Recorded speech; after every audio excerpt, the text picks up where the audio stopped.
Welcome to Joe's RC Corner. Today, instead of working on the Super Chipmunk, we're going to be working on a Team Associates SC10 4x4. So if you're interested in how we're going to go through this vehicle, make sure it's ready to race, then stay tuned.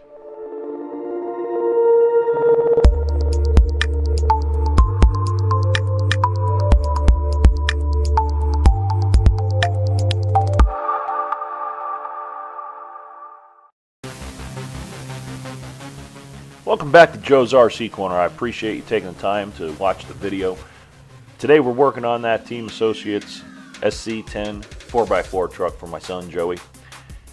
So we're going to be replacing the shock oil, we're going to be inspecting the rest of the vehicle, and replacing the steering servo. So stay tuned.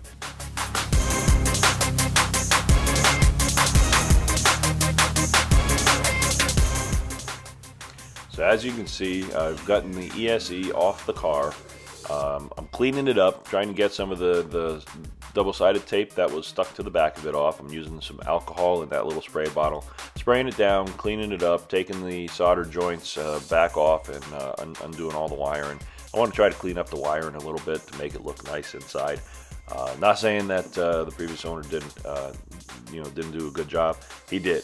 It's a great car. Runs great right out of the box. The steering servo was a tad jittery, but that's expected from old age and racing already. So we're replacing that. I will leave the link in the description of the servo. I don't know the name brand. I apologize. I bought it on Amazon. It's not a high quality servo, but then again, you know, it's not like an airplane where if you lose the servo, it's gone. The plane's going to crash. An RC car, you lose the servo, you just stop driving it and go get it. So we'll be fine with that for right now. As he gets a little bit better, we might try to go to a higher quality servo. I might even try to clean up and find out why that other servo is jittering. So I may have to just take a look at it, take it apart, see what might be causing that problem. And maybe that could be a video. So if you're interested in seeing that as a video, please hit that like, subscribe button, make a comment below, and let me know if that's something that you're interested in. So right now I'm just taking the whole case apart on that ESE. I want to take all the circuit boards out of it and make sure they're clean, because there was a lot of caked in mud on that, and I really don't think that's good for it over the long haul. So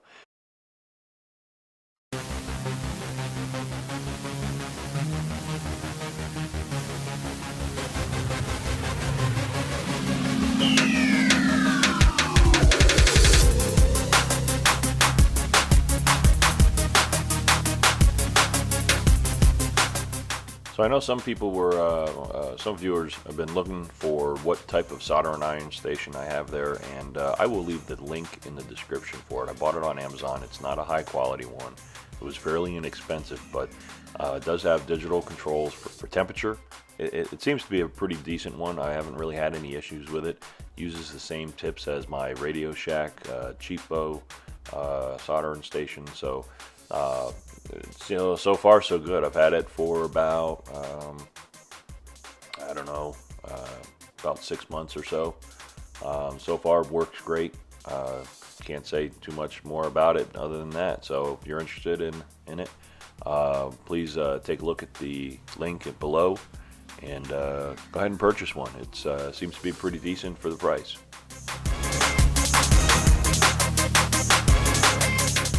Also, don't do what I'm doing. Use a carbon filter when you're doing soldering. It's really nasty stuff. It has been proven to cause some problems in your lungs. So don't do what I do.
Okay, so I'm just trying to clean up the chassis a little bit, but now that the soldering, the majority of the desoldering has been completed, I'm going to start pulling the chassis apart so I can get to that servo. So this is one of the things that the SC10 4x4 from Team Associates that I'm not extremely happy with. To replace that servo in the front, pretty much have to take that whole front end apart. I wish it was a little bit easier to get that out of there. I know that in some of the newer versions of this truck, they fixed that, but yeah, this one, it's pretty much a nightmare to work on. There's a lot of screws you have to take apart to get to things, and you know, it's kind of troublesome when you're out at the race. So here's hoping a lot of things don't break on it during the race in that front end, so I don't have to pull that much apart. But I've heard that the robustness of this vehicle is pretty good, so hopefully it can stand up to a 7-year-old.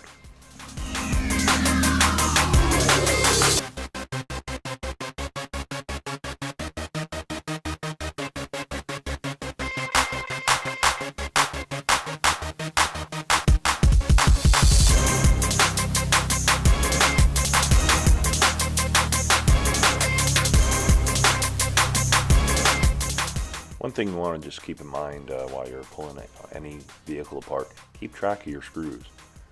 Know where you put them and know where they go back. Because if you don't do that, you will be looking for screws for a long time.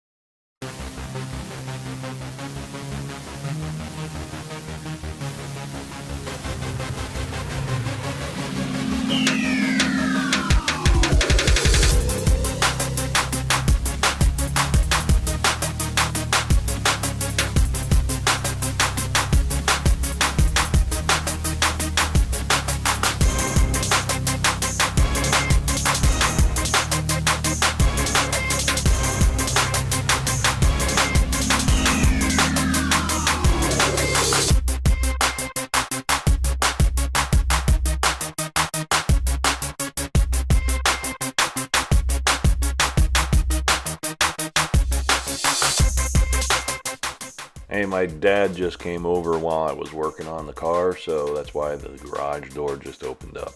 So I want to go over a little bit with you on this. My dad used to work at a hobby shop back in Palm Beach. It was called the Hobby Box. If anybody in that area that's a viewer remembers that that chain of hobby stores. Well, my dad used to be a manager at a couple of them, actually. And I remember that place fondly growing up, spending every Sunday there.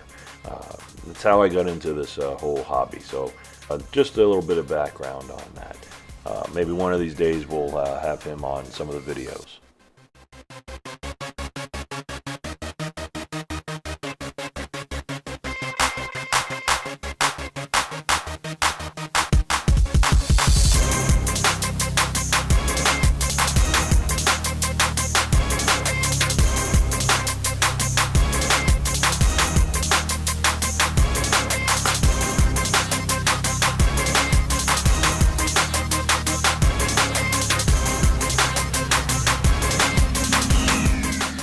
So at this point, we're seeing the end of the tunnel here. I'm starting to put the chassis back together with the front end. We got the new servo in there.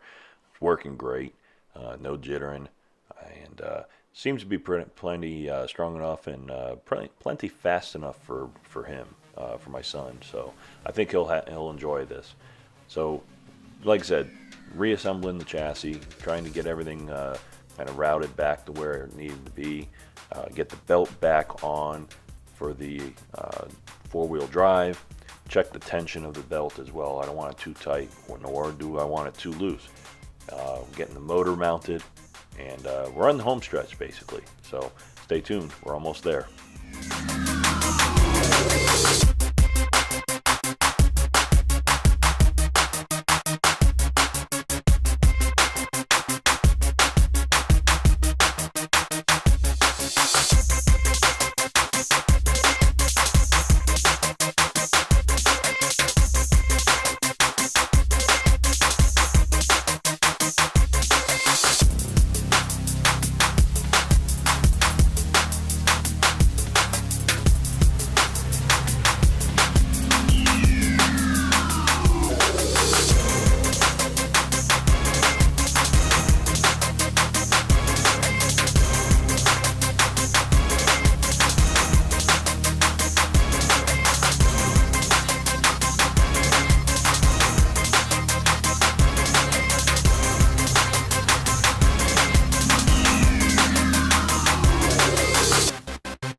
Okay, so we're on the home stretch here. I'm soldering the motor back together, keeping the ABC wires connected properly. So pay attention to that code. You want to make sure that they are wired correctly, otherwise it will go in reverse. So finishing up that, I'm going to coil up the wires for the servo and for the ESC to wrap them up nice and tight in a coil fashion. You'll see that here in a second. That'll keep everything nice and straightened out in there. The last thing I'll do before we move on is I also will put the brace, the support, the center bracing back in to stiffen up the chassis. And then we'll do the shocks, and again I'm putting in the Team Losi shock oil, and I'm going to be having 25 in the front and 30 in the back on the shock weight. I'm just mirroring somebody else's setup that I found online, so hopefully it works great. So with that, here we go.